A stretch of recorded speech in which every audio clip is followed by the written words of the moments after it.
Жители Инты благодарят главу республики за возобновление работы автозаправочной станции по улице Мартовской. Это единственная заправка в центре города с 21 мая. Единственной альтернативой для водителей была станция в микрорайоне Западный, что в 4 километрах от города. Причем настораживало население этим летом даже не расстояние, а состояние подъездных путей. Процедура стала возможна благодаря личным переговорам Сергея Гапликова с президентом «Лукойла». Здесь очень удобно заправляться, не надо ездить на микрорайон Западный. Очень доволен, что здесь открыли опять эту заколотку. С трудом верилось, конечно, что возобновят, но вот спасибо, конечно, всем, что это открыли.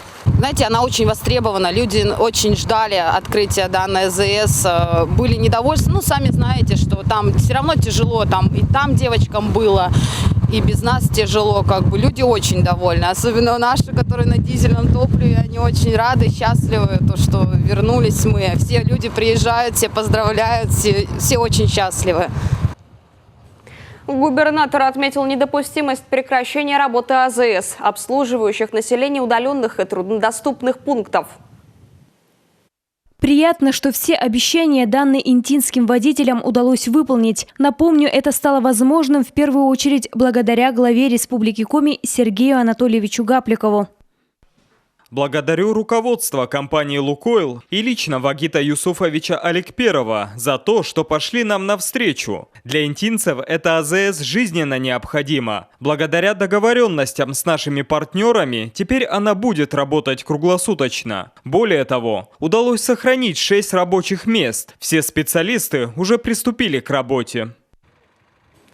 Глава в этом посте также обратился к жителям остальной республики. Если где-то еще есть аналогичные проблемы с заправками, писать ему. Цитата: «Будем разбираться». Ранее по такому же принципу республике удалось настоять на сохранении работы еще 4 социально значимых АЗС – в Выжимском, Троицко-Печорском, Сосногорском районах и в городе Воркута.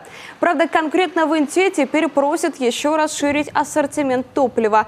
Пока в продаже имеются только марки АИ-95 и дизельное топливо.